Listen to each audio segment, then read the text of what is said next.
चलो स्टार्ट करते हैं।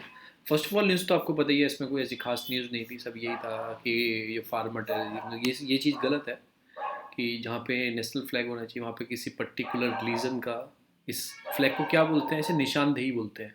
ये मतलब कोई गुरुद्वारा हो तो उसके ऊपर लगा होता है तो पता लगता है गुरुद्वारा यहाँ पे है। ऐसे फ्लैग नहीं फहराने चाहिए पर्टिकुलर रिलीजन के, ना फिर कोई और, ये नेशनल फ्लैग की जगह है। तो ये चीज़ वायलेंस गलत था। एक चीज़ इंपॉर्टेंट क्या थी कि आफ्टर 1971 के जो वॉर हुई थी उसके बाद बांग्लादेश के कॉन्टेंजेंट इवोक, मतलब पहली बार बांग्लादेश का कोई वहाँ पे हमारी जो रैली है उसमें कोई बांग्लादेश का कोई वो आया।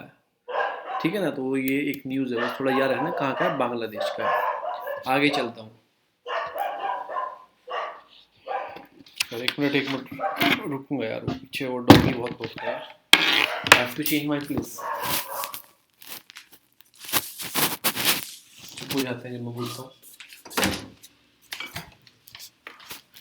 Wait a minute.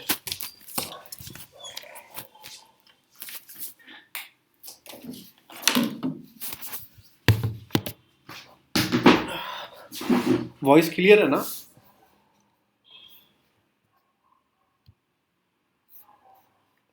Bro voice clear है ना? ठीक है। पहले पेज में यही था, थोड़ा याद रखना कि बांग्लादेश ने इसमें पार्टिसिपेट किया। ये कोई इंपॉर्टेंट नहीं है, कुछ भी इंपॉर्टेंट नहीं है। नथिंग एंटी सोशलिज्म, ये वो कुछ भी इंपॉर्टेंट नहीं है, सब गलत चीज़ें हैं। ठीक है ना? ठीक है, उनके राइट्स हैं, उनको राइट टू प्रोटेस्ट उनका राइट है, पर right to protest with non violence, ये राइट है, सुप्रीम कोर्ट ने भी बोला है। उसके बाद सेंट्रल विस्टा प्रोजेक्ट में कई बार पढ़ा चुका हूँ। सेंट्रल विस्टा प्रोजेक्ट, ठीक है ना, कि गोमुखी शेप है उसमें, थ्री उसमें वो है, थीम पे बन रहा है। जो लोकसभा बन रहा है वो कौन सी थीम पे बन रहा है लोकसभा?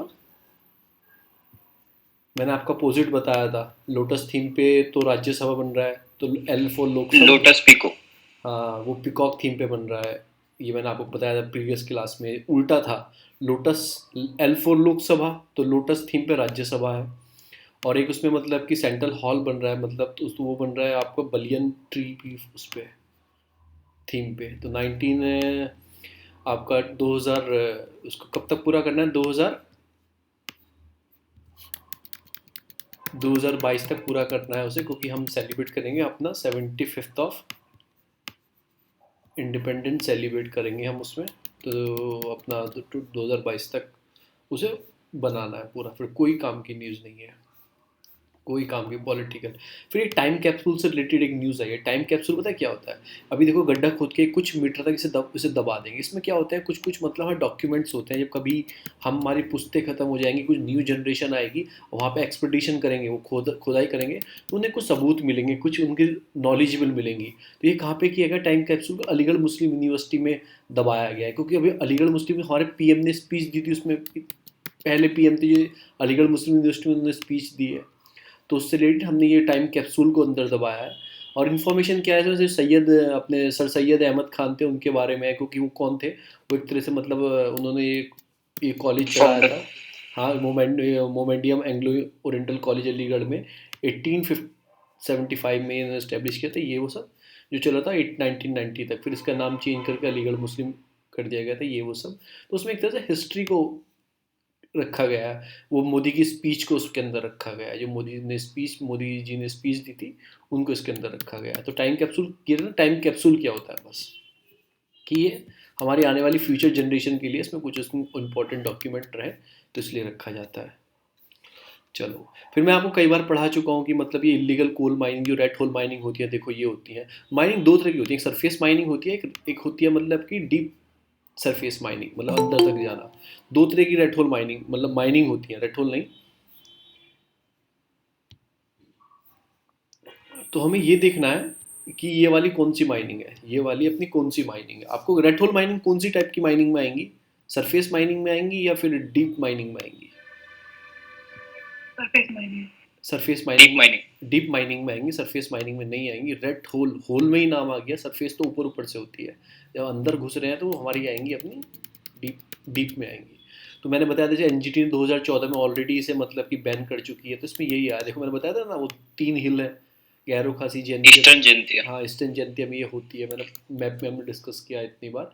तो ये इसमें इसके ऊपर आया है। इन्फॉर्मेशन क्या इंपॉर्टेंट है, एक तो ये एनजीटी ने बैन किया हुआ है, और जो दो तरह की माइनिंग होती है, सरफेस होती है और एक होती है डीप वाली होती है, तो रेड होल जो आती है वो डीप वाली में आती है। होल हो रहा है तो उसमें ऑब्वियसली हो रहा है, ठीक है। इधर न्यूज़ है कि रेस्क्यू किया गया, वीडियो आया कि पेंग मतलब ये अपना जो अपना पेंगोलियन है इसको रेस्क्यू किया गया। किसने किया रेस्क्यू किया है इसने? कोलकाता से world life crime control bureau ने। अब हम पढ़ते हैं world life crime control bureau क्या होता है, इसके मैंने नोट्स बनाए हैं। चलो world life crime control bureau पढ़ते हैं।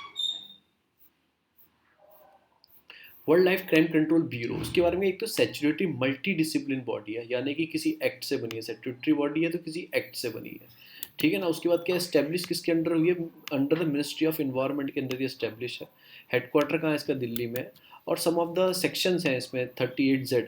किस एक्ट के अंदर बनी है? World life protection act 1972।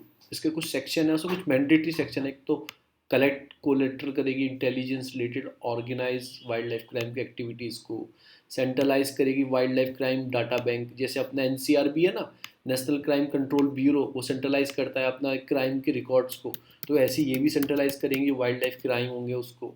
Advice करेगी गवर्नमेंट ऑफ इंडिया, कोई इशू है उससे रिलेटेड। और फिर असिस्ट और एडवाइस करेगी कस्टम अथॉरिटीज़ को, इंस्पेक्शन करेंगे वो जो कंटेनमेंट जाते हैं ना, जो कंसाइनमेंट जाते हैं उसमें फ्लोरा फोना के ऊपर कोई चीज़ जा रही है तो उससे रिलेटेड ये कुछ उसके वो हैं। तो सेचुरेटरी बॉडी ये याद रखना है, मल्टी डिसिप्लिन बॉडी है, मिनिस्ट्री ऑफ इन्वायरमेंट के अंडर आती है। उसमें ऐसा पूछ लेगा कोई NGO है, नॉन प्रॉफिट ऑर्गेनाइजेशन है, ऐसा कुछ बोल देगा, पर नहीं, ये एक तरह से सेचुरेटरी मल्टी डिसिप्लिन बॉडी है जो स्टैब्लिश होती है under the ministry of environment, headquarters का दिल्ली में। फिर हम ये हमने पेंगोलियन के बारे में पढ़े, पहले भी हमने पढ़ा था।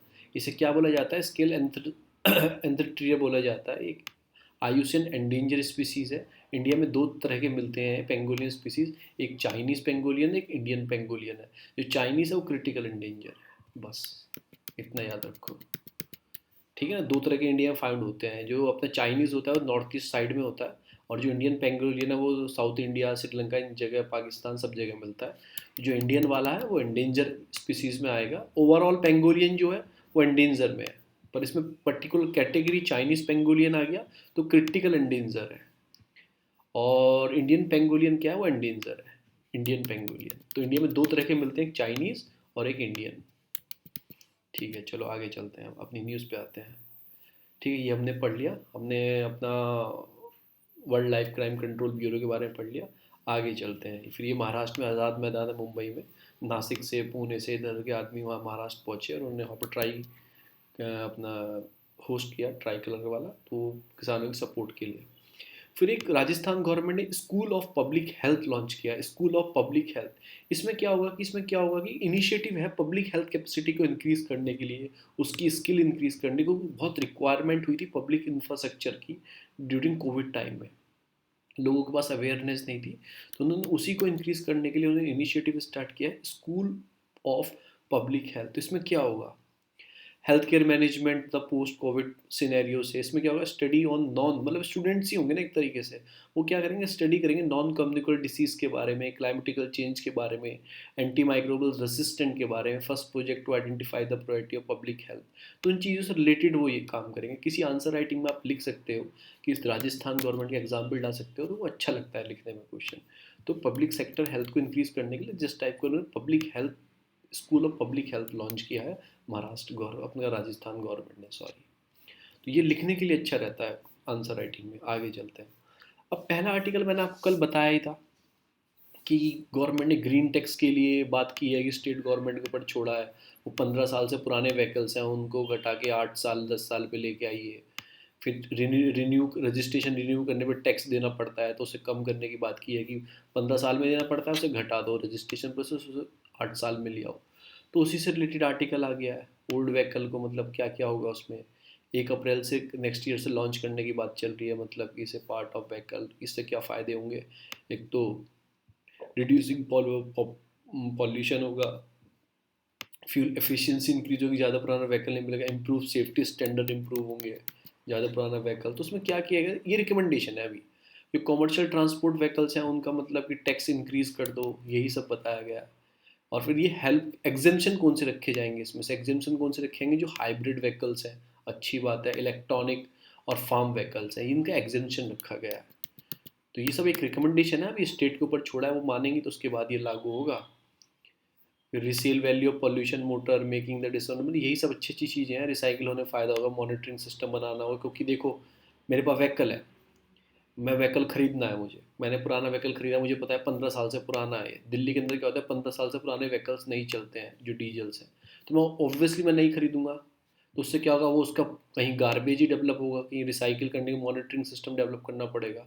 तो उन सबको ध्यान देना है उसमें, ठीक है ना। इसी के ऊपर ये आर्टिकल आया पूरा, ये आप इसके गो थ्रू इट कर लेना। अब नेक्स्ट आर्टिकल आता है आपका रिलेटेड टू द मतलब कि परस्यूइंग नेशनल इंटरेस्ट और यूएन हाई टेबल। सब यार कुछ इसमें कुछ नहीं है, बस आपकी एक ओवर थिंकिंग डेवलप करने के लिए आर्टिकल्स हैं।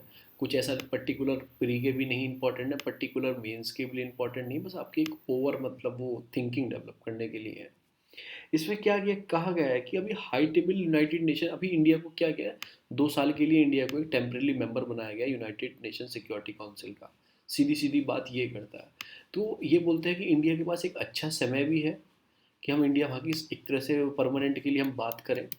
और ठीक है, और प्रॉब्लम क्या आ सकती हैं, ठीक है ना, हमें क्या करना चाहिए अपना यूएन यूएनएससी में परमानेंट सीट लेने के लिए, ठीक है ना, यही सब इसमें बताया गया है। टाइम फॉर मेंबरशिप, फिर आगे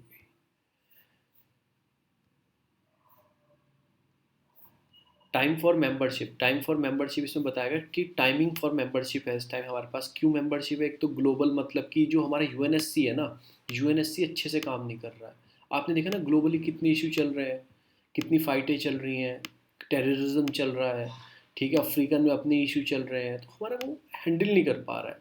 क्या नहीं कर पा रहे, सिस्टमेटिक अनसर्निटी आई हुई है ना, उसे हैंडल नहीं कर पा रहा है। तो little care of the global Commons, absence of global leader, कोई लीडर ऐसा नहीं है, ना यूएस को हम लीडर बोल सकते हैं ग्लोबली, ना रशिया को बोल सकते हैं, ना चाइना को बोल सकते हैं। तो इससे अनसर्निटी आई हुई है। तो एक तो टाइम है कि हमें यूएनएससी में रिफॉर्म करने चाहिए, इस तरह से उन्होंने ऐसे बोला है।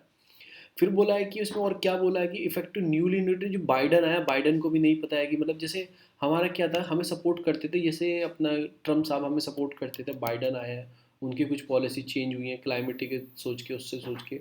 तो कुछ मतलब डॉग ईट डॉग ग्लोबल की तरह ऑर्डर आ सकता है।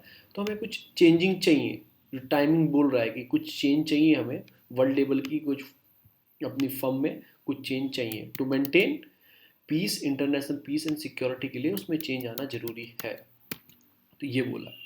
पर उन्होंने फिर फैक्टर पे आ जाएंगे, क्या क्या दिक्कत आ सकती हैं। दिक्कत क्या आ सकती है, चाइना फैक्टर है, हमें हर जगह पोस्ट करता है चाइना। चाइना ने हमें, हमने क्या किया था उसमें एक कमेटी बनाई थी, काउंटर टेररिज्म कमेटी 2022 में। इंडिया को मतलब उसे चेयर करना था, चाइना ने अपोज किया, ठीक है। हाई टेबल कमेटी है एक तरह से काउंटर करने के लिए, तो चाइना अपोज कर रहा है। फिर एग्रीशन चाइना का रीज़न है, मतलब इतना बढ़ रहा है उसका, एक तरह से उसमें दबाव है। फिर Indian alignment in western, India को क्या करना चाहिए मतलब,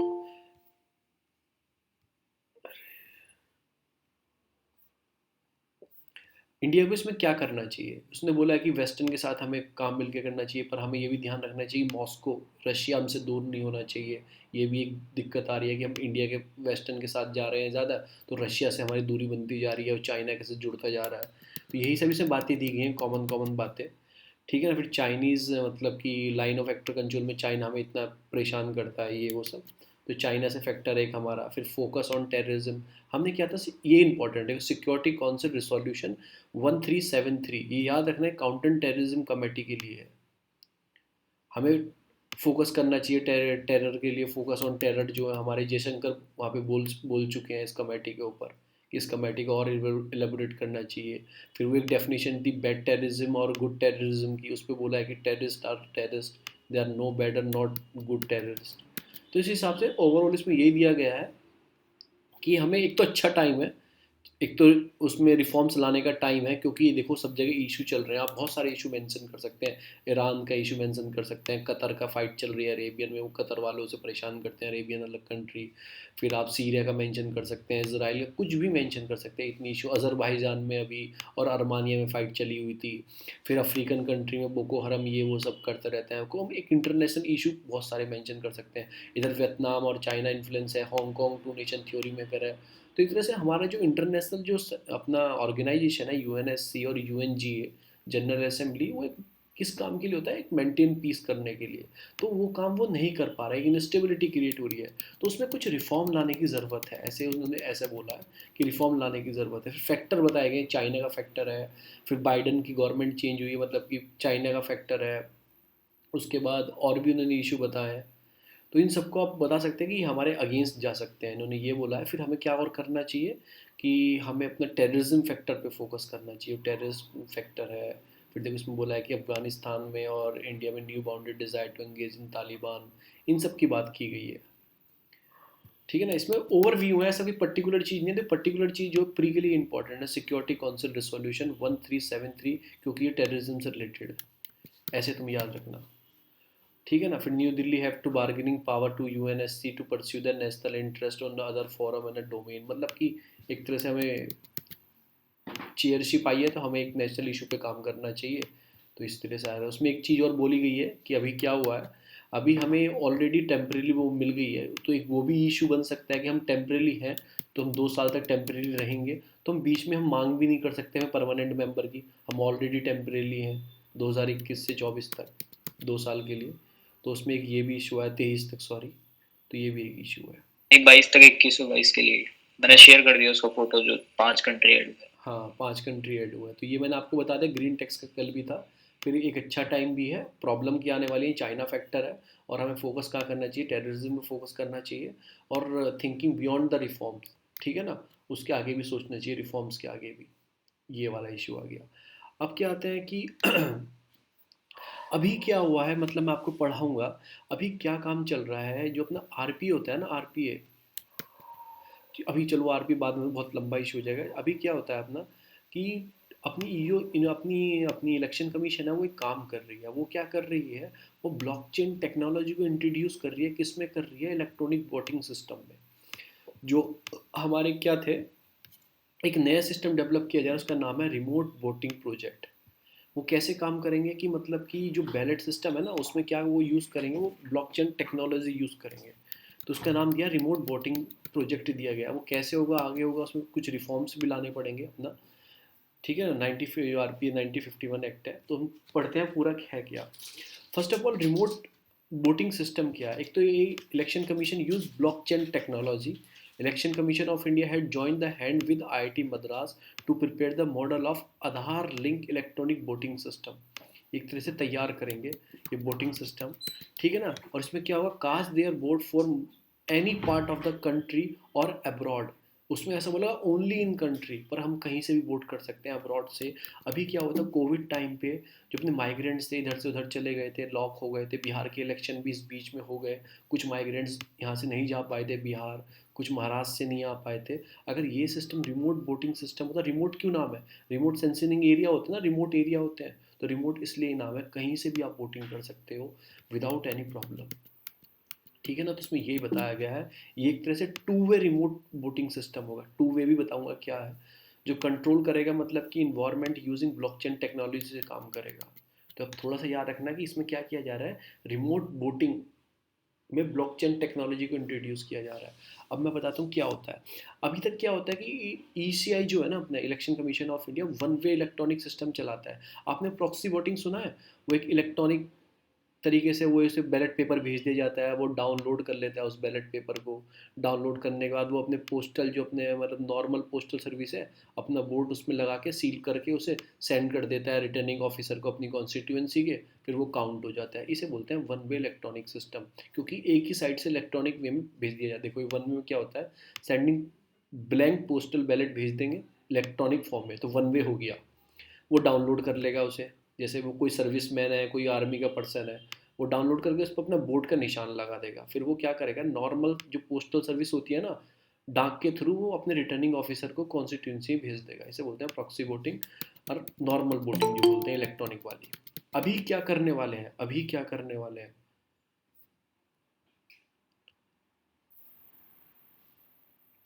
अभी क्या करने वाले हैं, अभी way two way polling system start करने वाले हैं। और ये कुछ पर्सन के लिए नहीं, क्योंकि वन वे जो होती थी, ये हमेशा क्या होती थी, ये सर्विस वाले पर्सन के लिए होती थी, सर्विस वाले को फर्स्ट टाइम इंट्रोड्यूस की गई थी 2019 लोकसभा इलेक्शन में।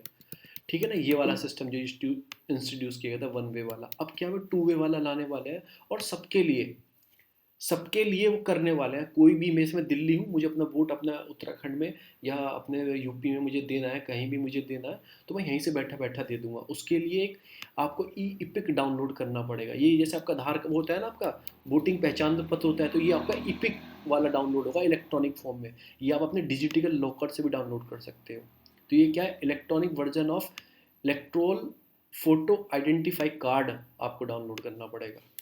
जैसे आपका वोटिंग कार्ड होता है तो उसी फॉर्म में ही कार्ड होगा। अब इसी वर्क कैसे करेगी, टू वे पोलिंग सिस्टम है क्या है।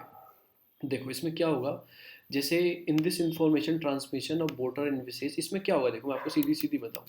जैसे आप हो और यहाँ पे ये पूरा रिटर्निंग ऑफिसर सिस्टम चल रहा है, यहाँ से ही आपको कोई केंद्र होगा मेरे आसपास, कोई भी ऐसे कोई ऑफिस बना होगा जहाँ मैं जाके वोट कर सकता हूँ। वहाँ से इलेक्ट्रॉनिक फॉर्म में क्या आएगा, मेरा पूरा मेरी कॉन्स्टिट्यूंसी के मेंबर का डाटा आएगा, कौन कौन से मेंबर वहाँ पे खड़े हुए हैं, कौन कौन से इलेक्ट्रोल हैं, किसको वोट करना है।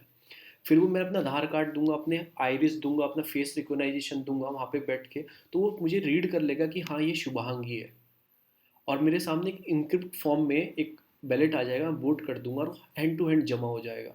तो ये वाला सिस्टम क्या होगा, उसमें क्या होगा कि बोर्ड को एनवीसीएस करेगा, registered voter for any location in India one identify it is well authenticated well able to cast their vote. मतलब मुझे आइडेंटिफाई कराया जाएगा, पहले मैं सामने बैठ गया, मेरे फेस को रीड करेंगे वो, हाँ मेरा फेस पहले मैंने अपना फिंगरप्रिंट आइरिस फेस मैंने ऑलरेडी दे रखा है, आधार कार्ड से लिंक है मेरा, तो रीड कर लेंगे हाँ ये शुभांगी है, फिर मैं अपने थंब से वोट कर दूंगा। तो एक तरह से ऐसा माना जाएगा कि मतलब वही पर्सन कर सकता है जो ऑलरेडी फिजिकल फॉर्म में प्रेजेंट होगा, पहले उसे रीड किया जाएगा हाँ शुभांगी है या नहीं है।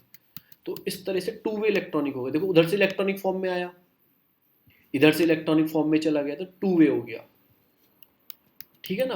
तो टू वे पोलिंग होता था। वन वे में क्या होता था, बस इलेक्ट्रॉनिक फॉर्म में पेपर आ जाता था, पर सेंड कैसे करते थे, नॉर्मल पोस्ट सर्विस से, मतलब डाकिया से लेके जाता था वो नॉर्मल, उससे टू वे हो जाएगा। तो इससे क्या होगा, ब्लॉकचेन टेक्नोलॉजी इसमें जुड़ी होगी ना, तो बहुत कम चांसेस हैं उसे हैक करने के, बहुत कम चांसेस हैं उसे कुछ प्रॉब्लम पहुंचाने के, क्योंकि ब्लॉकचेन टेक्नोलॉजी मैंने आपको बताया था कि सारे कंप्यूटर इक्वली कनेक्टेड होते हैं, उसे हैक करने में बहुत बड़ी प्रॉब्लम है। एक डाटा इस ये वाला हैक कर लोगे तो ये वाले में चला जाएगा। तो वही देखो, data base chain appear in multiple computer at the same time, even it is update with in any new digital information. कुछ भी, जैसे हम 100 मेंबर हैं कोई टेलीग्राम ग्रुप में, किसी ने कुछ डाला तो एकदम अपडेट हो जाता है, एकदम सबके पास 100 के पास आ जाता है, 100 कंप्यूटर मानो आप। अगर उसमें डिलीट करने की प्रोसीजर हो, जैसे उसने डिलीट किया बस उसके उसके में से डिलीट हो, मेरे में से डिलीट ना हो, तो उस तरह से ब्लॉकचेन टेक्नोलॉजी बन जाती है, तो हैकिंग करने के चांस कम हो जाते हैं। इसलिए ब्लॉकचेन टेक्नोलॉजी को इसमें लाया जाएगा। अब इसके फ़ायदे क्या है, नुकसान भी है, हैक तो हो सकते हैं, ऐसा नहीं हो सकता, पर बहुत लंबा प्रोसीजर है। एक तरह से ये मान लो कि मतलब कि हो ही नहीं सकती, तो बहुत मुश्किल प्रोसीजर है। तो इसलिए ब्लॉकचेन टेक्नोलॉजी को इसमें लाया जा रहा है, इस सिस्टम को पूरे को बोला जा रहा है रिमोट वोटिंग, क्योंकि रिमोट एरिया तक पहुंच जाएगी, फिर मैं दिल्ली से बैठे मैं कर सकता हूँ। उसमें एक इलेक्ट्रॉनिक फॉर्म में, जैसे हमारा होता है ना अपना वोटिंग पहचान पत्र होता है, वोट करने की पहचान पत्र होता है, पीडीएफ फॉर्म में होता है, तो उसमें एक इलेक्ट्रॉनिक डाउनलोड कर लेंगे, पर्टिकुलरली पहचान पत्र हमें मिल जाएगा, ठीक है ना। उसको यूज़ करके फिर हम सामने बैठ के हम वोट कर सकते हैं, ठीक है। तो इसके फ़ायदे क्या है, तो देखो हेल्प माइग्रेटिंग वर्कर जो दिल्ली के बिहार में काम कर रहे हैं, बिहार के दिल्ली में, वो वोट कर सकते हैं। ट्रांसपेरेंसी बढ़ सकती है, क्योंकि वोट ये आपका ब्लॉकचेन टेक्नोलॉजी इसमें यूज़ होगी। जो फाइनेंशियल से हो सकता है, उन्हें जाना पड़ता है, मुझे वोट करने के लिए अपने स्टेट में जाना होगा, या फिर पोस्टल बैलेट से भेजना होगा, मतलब कि वो डाकिया लेके आएगा, उसमें खर्चा होता है, तो फाइनेंशियल सेव हो सकती हैं। और टर्नओवर जो वोटिंग का मतलब प्रेजेंट, मतलब जो अपना होता है ना, परसेंटेज होती है, 60% वोटिंग हुई है, इंक्रीज हो सकती हैं, ज़्यादा वोट पड़ेंगे तो वो इंक्रीज हो सकती हैं, लोगों का फेथ इंक्रीज हो सकता है कि हाँ एक सही फॉर्म में काम कर रहा है। तो ये सब चीज़ें हैं। प्रॉब्लम भी इसकी उल्टी लिख सकते हो आप, कि हैक हो सकती है, इसमें हैकिंग की थोड़ी चांसेस बढ़ जाते हैं। फिर उसके बाद क्या है कि मतलब कि इलेक्ट्रॉनिक फॉर्म में कुछ भी इंटरनेट कनेक्टिविटी ना हो वहाँ पे, तो 70 चीज़ आप लिख सकते हो उसके लिए बैठ के, क्योंकि रिमोट एरिया में। फिर देखो security council resolution 1373 counter terrorism committee मैंने आपको बताया था। अब हम आ जाते हैं अपने हिंदू पे। ये मैंने आपको सारा बता दिया है, ये वाला जो था कि वर्नेबिलिटी क्या है, वीपैम मतलब ये यूज़ ऑलरेडी हम कर रहे हैं, वीपैट और ईवीएम, ये वो सब रिमोट प्रोजेक्ट के सिस्टम के अलावा कोविड टाइम में। और ऐसा सिस्टम यूएस में भी चलता है, उसे बोलते हैं मतलब कि ड्रॉप बॉक्स और वोटिंग सेंटर, वो जाके वहाँ पे करते हैं। मेल इन बैलेट सेंटर, मतलब कि ऐसे सिस्टम यूएस में भी चलता है। हम ब्लॉकचेन मेथड का यूज़ करेंगे तो इस तरह सिक्योर बन सकता है कि वो हैक ना हो। अब इसमें ये ब्रो, आर्टिकल, हाँ, अब इसमें ये जो वाला, ये रिमोट वोटिंग है, ये फॉरेन में कोई कंट्रीज के लिए, हाँ ब्रो, ये मतलब कि रिमोट वोटिंग के बारे में बात कर रहे हैं, तो ये फॉरेन में कोई पर्सन उसके लिए भी एलिजिबल है हाँ या सबके फिर लिए, इंडिया के सबके अंदर ही है? सबके लिए, सबके लिए। इंडिया में जो हमारे फॉरेन बैठे ना, उनको वो तो अभी भी करते हैं, उनके वोटिंग होती है अगर करना चाहे तो उन सब के ई लिए। वोटिंग में थोड़ी ना, ई वोटिंग था, ई वोटिंग वाले कंसेप्ट में उनको इंक्लूड नहीं किया था शायद, मेरे अकॉर्डिंग। अभी जो ये रिफॉर्म्स लाने की बात चल रही है, इसमें सबको इंक्लूड किया जाएगा। जो आपको बोल रहा हूँ ना, रिमोट वोटिंग प्रोजेक्ट, ये सबको इंक्लूड किया जाएगा, क्योंकि ये ब्लॉकचेन टेक्नोलॉजी से विद आधार बेस्ड सिस्टम होगा एक तरीके से। जब आप सामने बैठोगे ना कंप्यूटर के, तब वो आपको रीड करेगा, आपका आइरिस पढ़ेगा, आपका फेस रीड करेगा, उसके बाद बताएगा हाँ ये शुभांगी है जो वोट कर सकता है।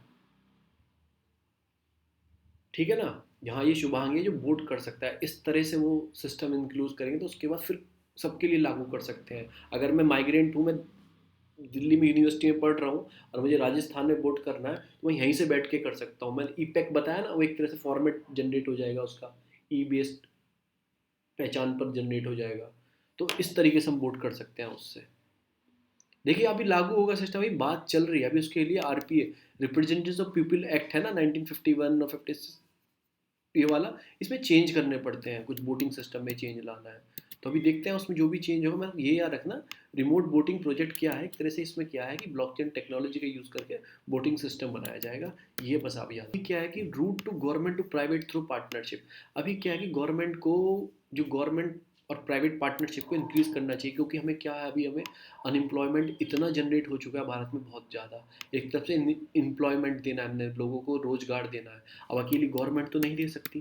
तो उसके लिए क्या है कि गवर्नमेंट और प्राइवेट को एक पार्टनरशिप में आना चाहिए। वो कैसे आना चाहिए, हम ऑलरेडी वर्क करते थे, क्योंकि प्राइवेट को क्या चाहिए, एक तरह से मतलब कि एक स्किल लेबर चाहिए है, ठीक है ना, वाइट कॉलर वर्कर चाहिए, ये वो सब चाहिए, तो एक स्किल लेबर चाहिए। तो उसमें यही डिस्कस किया है कि मिनिस्ट्री ऑफ स्किल डेवलपमेंट जो है, उन्होंने लॉन्च करने वाली है 15 जनवरी 2021 से अपना प्रधानमंत्री कौशल विकास योजना, जो आपको पता ही है 3.20 फेज से स्टार्ट होने वाला है। कल हम इसके बारे में हम पढ़ लेंगे। मैं एक न्यू इनिशिएटिव स्टार्ट करने वाला हूँ, एक इंटरनेशनल बॉडीज़ का, और फिर एक इंडिया की गवर्नमेंट बॉडीज़ का, और फिर एक मतलब गवर्नमेंट स्कीम का। हो सके तो हफ्ते में एक तीनों चीज़ में से एक एक अपडेट डालता रहूँ यूट्यूब पे, तीनों का मतलब एक एक डालता रहूँ, या फिर मैं किसी को ज्वाइंट कर लूँगा, वो डालता रहेगा एक इंटरनेशनल, तो उसमें स्कीम बताता रहूँगा आपको।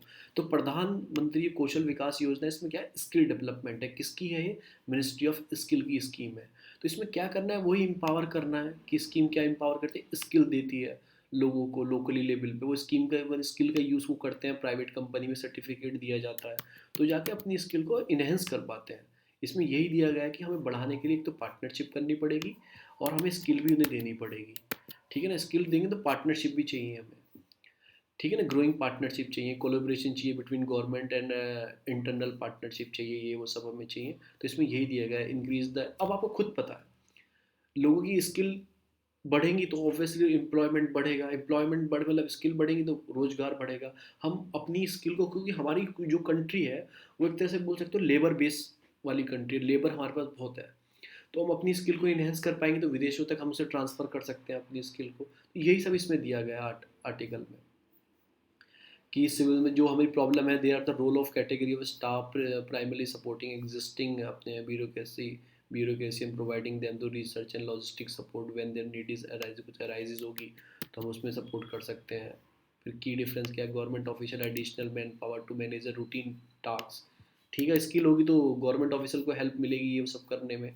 इशू टू फंडिंग का बहुत बड़ा इशू है, हमारे पास नहीं हो पाती हमारा फंडिंग, हमने उसके लिए बहुत काम किया है, बजट में अलग से एलोकेशन किया है, स्किल मिनिस्ट्री ऑफ स्किल उसके लिए अलग से बनाई है, ये सब इसमें बातें की गई हैं।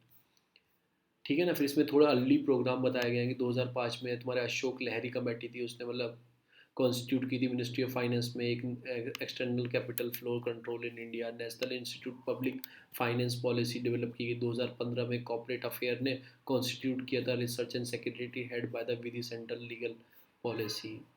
फिर 2018 में हमारी MSD है ना, मिनिस्ट्री ऑफ मतलब स्मॉल डेवलपमेंट जो अपनी वाली है, तो it self started engage with multi private firm के साथ स्टार्ट किया था, डलबर्ग ग्लोबल डेवलपमेंट एडवाइजरी, तो इनके साथ काम किया था, वही सारी बात की गई है। देखो क्या है, अनएम्प्लॉयमेंट बहुत बड़ा इशू बन चुका है इस टाइम पे, तो गवर्नमेंट सिंगली उसे सॉल्व नहीं कर सकती है, और उसके लिए प्राइवेट फर्म के साथ कोलोब्रेशन करना पड़ेगा। कोलोब्रेशन कैसे कर पाएंगे, जब लोगों के पास, हमारे पास स्किल होगी। स्किल कैसे दे पाएंगे, क्योंकि हमारी ILO के अकॉर्डिंग, इंटरनेशनल लेबर यूनियन के अकॉर्डिंग, हमारी जो 90% जो हमारी अनएम्प्लॉयमेंट है ना, वो इनफॉर्मल सेक्टर में वहाँ वर्क करता है। इनफॉर्मल सेक्टर में कुछ भी काम कर लेंगे, पर स्किल नहीं है, वो फॉर्मली नहीं आने के, तो उसके लिए हमें क्या करना पड़ेगा, उन्हें स्किल प्रोवाइड करनी पड़ेगी। स्किल प्रोवाइड से ही हम उसे एक तरह से हम स्किल लेबर बना सकते हैं, एम्प्लॉयमेंट दे सकते हैं। क्योंकि खुद बताओ, आपको अगर प्लम्बर का काम भी आता है ना, स्किल वर्क में आता है, आपको प्लम्बर का काम आता है, तो यू ईजी आप आराम से अपनी ज़िंदगी काट सकते हो। इलेक्ट्रॉनिक का काम आता है, ईजी आप पैसे कमा सकते हो।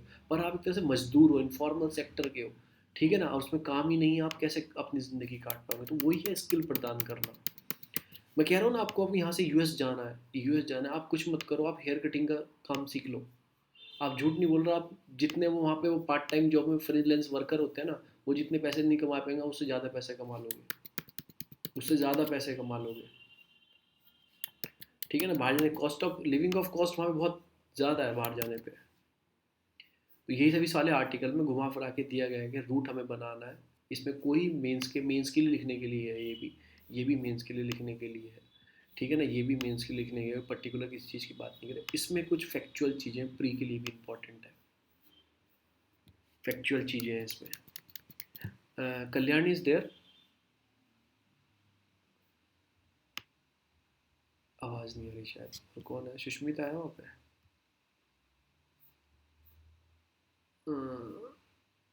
मयंक भाई, यस मयंक नहीं, प्रणाली, प्रणाली, आपको एक काम करना है, आपको ये बताना है, फर्स्ट टाइम वीवीपैट कब स्टार्ट हुआ था। वीवीपैट आपको पता है ना, ईवीएम वीवीपैट में क्या अंतर है? यस किसी ने वोट किया है ना, वोटिंग करते हो नहीं, जब, मुझे नहीं पता। जब आप वोट करने जाते हो फर्स्ट टाइम, आपको क्या होगा, आप पोलिंग स्टेशन गए, बाहर रखी होती है, मतलब कंट्रोलिंग यूनिट रखी होती है जो बाहर से करते हैं, अंदर बैलेट यूनिट रखी होती है जिसपे सारे नाम होते हैं, जो जो आपकी कॉन्स्टिट्यूएंसी में खड़े हुए हैं। उसके साइड में वीवीपैट लगा होता है। ठीक है, जैसे आपने बटन यहाँ पे दबाया कि आपने वोट कर दिया पर्टिकुलर पार्टी को, पर्टिकुलर उसके जो साइन है उस पर, तो यहाँ पे आपको 10 to 15 सेकंड के लिए एक पेपर शो होता है कि आपने इसको वोट किया है। फिर वो उसके अंदर गिर जाता है मशीन के अंदर ऑटोमेटिकली, तो उससे कंफर्मेशन क्या आ जाती है कि हाँ मशीन सही से काम कर रही है।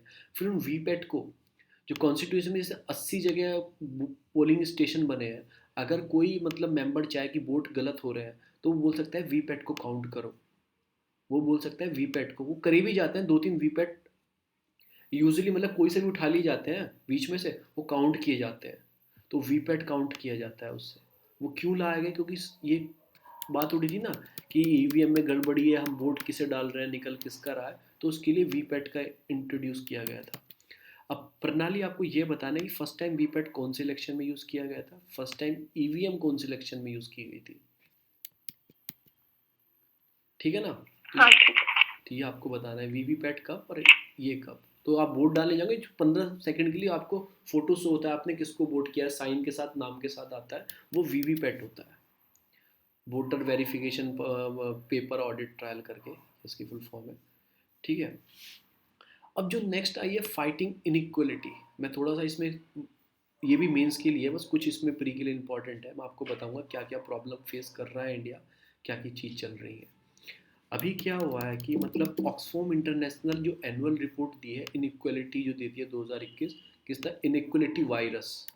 क्योंकि ऐसा क्यों बताया कि जो वायरस आया था कोविड, उसने इनइक्वलिटी बहुत बढ़ा दी है। आपने देखा है कि भाई वो अपना अमेजोन वाले की सैलरी बढ़ गई है, अपने जितने भी टॉप रिचर थे उनकी मतलब इनकम बढ़ गई है कोविड टाइम पे। पर जो गरीब लोग थे उनकी सैलरी मतलब घटी, जो रोज़ी कमाने वाले थे उनकी सैलरी घट गई है। तो एक तरह से क्या हुआ, अमीर तो अमीर होने स्टार्ट हो गया है और गरीब गरीब होना स्टार्ट हो गया था। और ऊपर से गवर्नमेंट खर्च नहीं कर पा रही थी क्योंकि उसे कोविड के लिए हॉस्पिटल ये सब में डेवलप करना होता, तो इनइक्वलिटी इंक्रीज होनी स्टार्ट हो गई थी। तो उसने यही बोला है द इनइक्वलिटी वायरस, कोविड को उसने बोला है इनइक्वलिटी वायरस आया था। उसमें क्या क्या हुआ, तो अभी क्या हुआ, अभी अभी अपनी डब्ल्यू इकोनॉमिक फोरम की मीटिंग चली गई डावोस में, डायलॉग स्टार्टिंग है, तो इन्होंने उसी टाइम पे अपनी ये इनइक्वलिटी वायरस रिपोर्ट दिया। किसने दी, याद रखना, ऑक्सफोम इंटरनेशनल एनुअल रिपोर्ट रखी है उसने, ऑक्सफोम इंटरनेशनल ने। Inequality virus. तो उसमें क्या है कि हंगर प्रॉब्लम स्टार्ट हो गई है, माइग्रेंट क्राइसिस स्टार्ट हो गए हैं, अपनी इकोनॉमिक कॉन्ट्रैक्ट करने लगी है।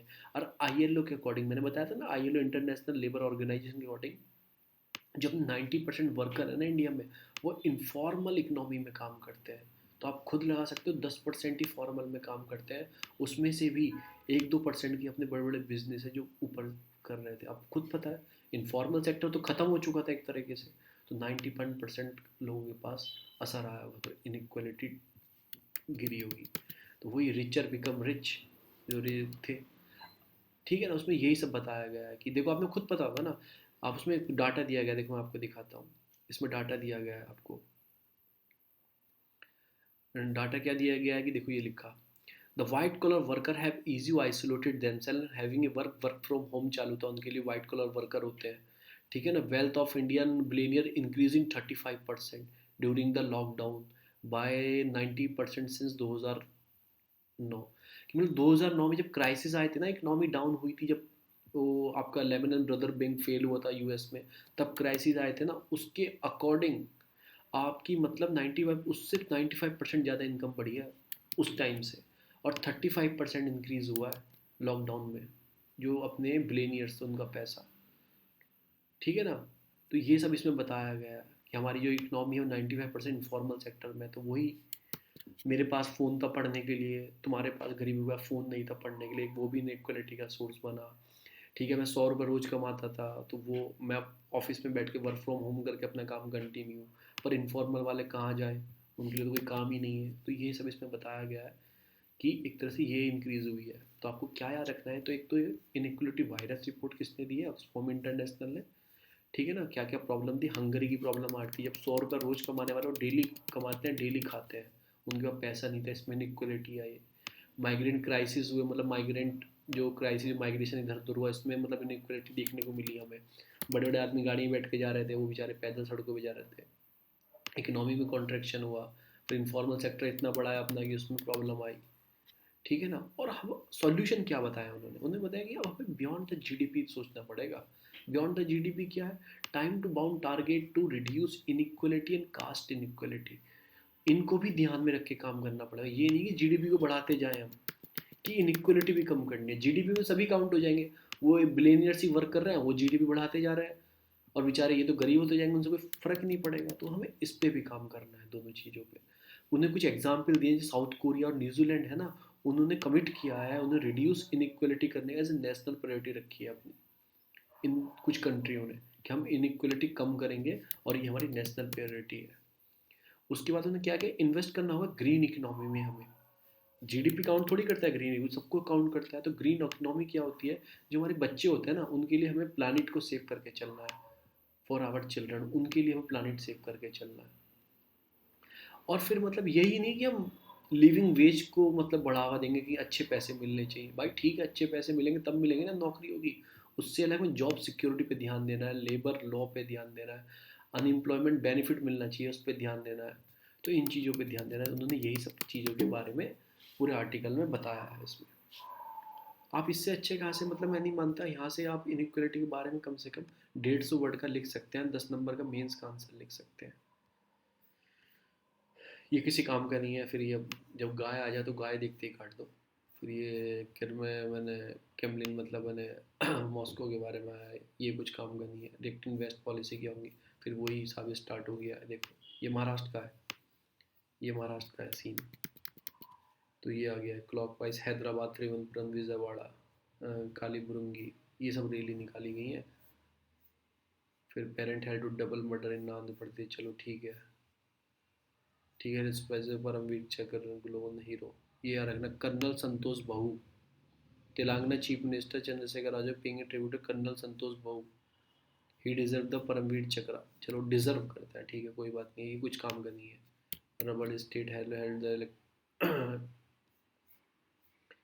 चलो फिर वही सब कुछ इशू स्टार्ट हो गए। Opposition leader flying violence, violence is not a solution. बस अब मैंने कल भी बताया था आपको, टैब्लो याद रखना है अपनी स्टेट के, सीधा पीसीएस पेपर में पूछा जाता है।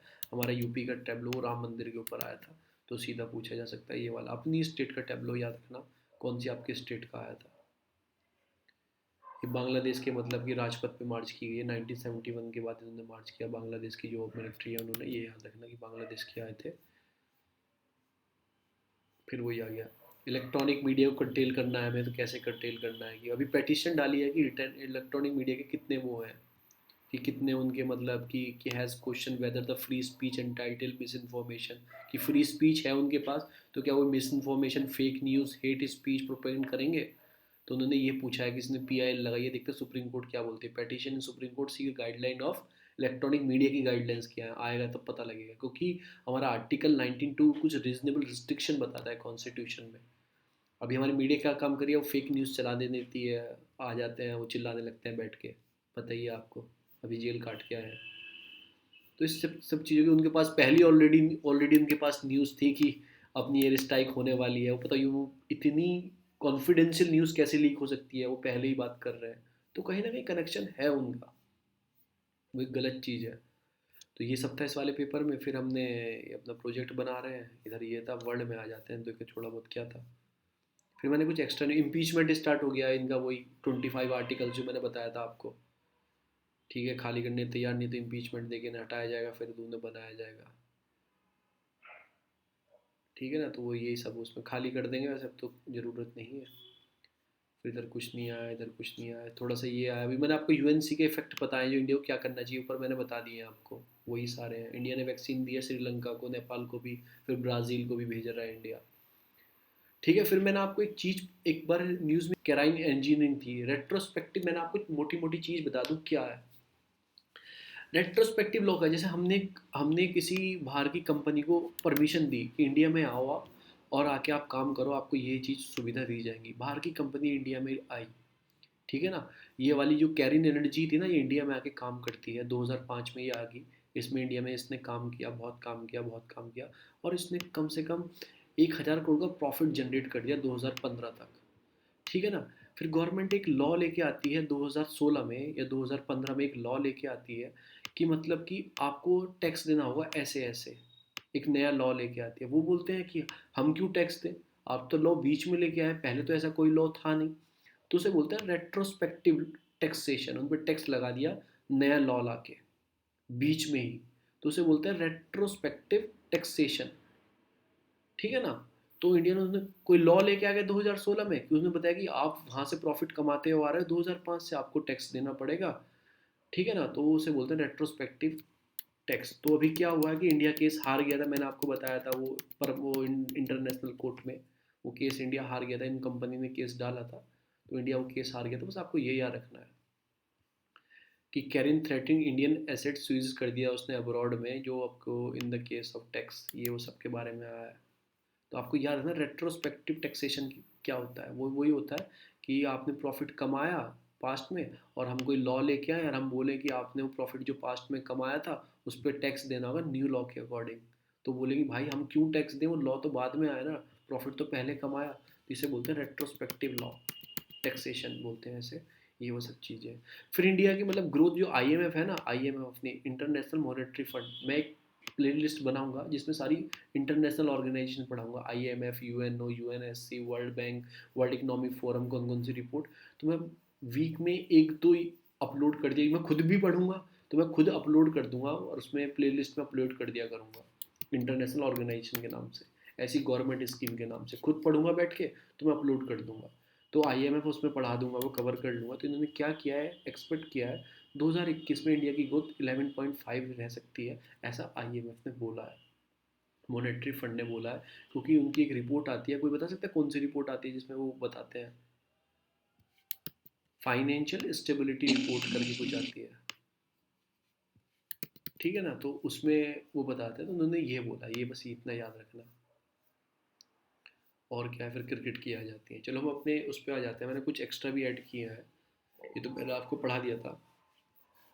फिर एक आया था राइसा टेक्सटाइल, जो त्रिपुरा गवर्नमेंट है, उन्होंने एक सिग्नेचर टेक्सटाइल त्रिपुरा में से बढ़ावा देने के लिए उन्होंने मतलब कि वहाँ इनिशिएटिव स्टार्ट किया है पर्टिकुलर स्टेट के बारे में। बस आपको याद कर रखना है राइसा क्या होता है, राइसा क्या होता है, रागनेई क्या होता है, रिकुता क्या होता है, रिकुतु क्या होता है।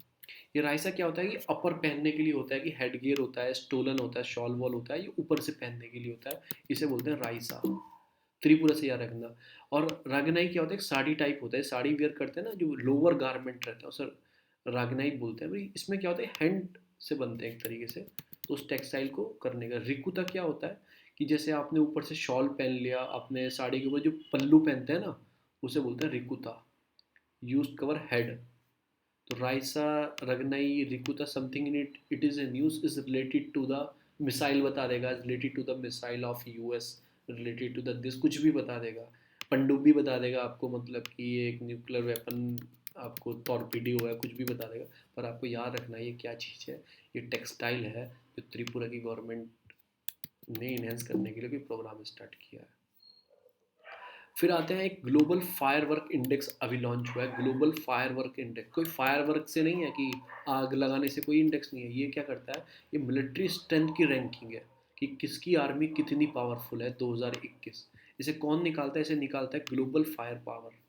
कौन निकालता है, ग्लोबल फायर पावर। इसने क्या किया कि यूएस तो मोस्ट पावरफुल है, उसके बाद रशिया है, उसके बाद चाइना है, और इंडिया की फोर्थ पोजीशन है। यूएस, रसिया, चाइना, इंडिया की फोर्थ पोजीशन है। उसके बाद पाकिस्तान की भी अच्छी पोजीशन है, 10वीं, 10th पोजीशन है। तो ये प्री के लिए इंपॉर्टेंट है, जो मैंने आपको तीनों पॉइंट बताया लास्ट के। और मैं इसकी पीडीएफ शेयर कर दूंगा। और हिंदू में ऐसे कोई न्यूज़ नहीं है जो छूट गई हो, मेरे हिसाब से तो कोई नहीं है, क्योंकि मैं हिंदू सुबह से लेकर शाम तक पढ़ता हूँ, एक साथ नहीं पढ़ता, हल्के हल्के पढ़ता हूँ। आधा पेज पढ़ लिया, फिर आधा 4 पेपर पढ़ लिए, एक साथ नहीं पढ़ता मैं हिंदू को। तो मैं ध्यान से पढ़ता हूँ, जल्दी जल्दी जो पढ़ते हैं एक साथ ख़त्म करना है तो जल्दी जल्दी करते रहते हैं। मैं हल्के हल्के पढ़ता हूँ, जो बताने वाली न्यूज़ है। टाइम कैप्सूल, ये वो, एल ओ सी, ठीक है ना, L O C line of actual control है, मतलब line of control, sorry, actual L A C है वो तो चाइना के साथ है, एल ओ सी आपकी कश्मीर इधर पाकिस्तान की साइड है। इलीगल कोल माइनिंग कैसे होती है, फिर ये इसके बारे में आया था। आज़ाद मैदान, फिर स्कूल ऑफ पब्लिक हेल्थ, ही मेंस में लिख सकते हो आप कहीं भी। हमें ऐसा करना चाहिए, पहले से हम अपडेट रहते हैं। स्कूल ऑफ पब्लिक हेल्थ हमने खोला होता तो पेंडेमिक टाइम में हमें इतनी प्रॉब्लम ना होती। लोग खुद ही अवेयर होते हैं उस चीज़ के बारे में, कैसे हम हैंडल करना है, कोई कम्युनिकेबल डिसीज़ है या नॉन कम्युनिकेबल डिसीज़ है, ऐसे मेंशन कर सकते हो। फिर मैंने आपको ग्रीन टैक्स के बारे में बता दिया। फिर यूएन भी अच्छा टाइम भी है रिफॉर्म लाने का, क्योंकि ज़रूरत है रिफॉर्म लाने की। और इंडिया के साथ फैक्टर क्या है, चाइना क्या कर सकता है, फिर थिंक बियॉन्ड करना चाहिए। फिर हमें अपनी, अपना क्या नाम, अपना स्किल लेबर को बढ़ाना चाहिए हमें, क्योंकि अब इस टाइम हमें एक एम्प्लॉयमेंट जनरेट करने की ज़रूरत है कि गवर्नमेंट प्राइवेट को साथ आके काम करना चाहिए। फिर मैंने आपको बताया कि रिमोट वोटिंग सिस्टम क्या होता है, ये वो सब के बारे में बताया। फिर ये मैंने बताया कि इनइक्वलिटी कैसे क्रिएट हुई, खुद ये खुद लिख सकते हैं, सब कॉमन चीज़ें हैं ये लिखने की आपको, कि कैसे इनइक्वलिटी हुई। भाई इनके पास चलने के लिए साधन नहीं थे, लोग लग्जरी कारों में बैठ के अपने घर जा रहे थे, ये बेचारे ट्रेन पे जा रहे थे, मर रहे थे ट्रेन पे जा जाके। तो इनइक्वलिटी तो है ये, ठीक है ना। और फिर उसके बाद हमने, इसमें कोई न्यूज़ नहीं है, इसमें कोई नहीं है, ठीक है। फिर हम ख़त्म करते हैं, 9:22 भी हो चुके हैं, ये मैं बंद कर रहा हूँ।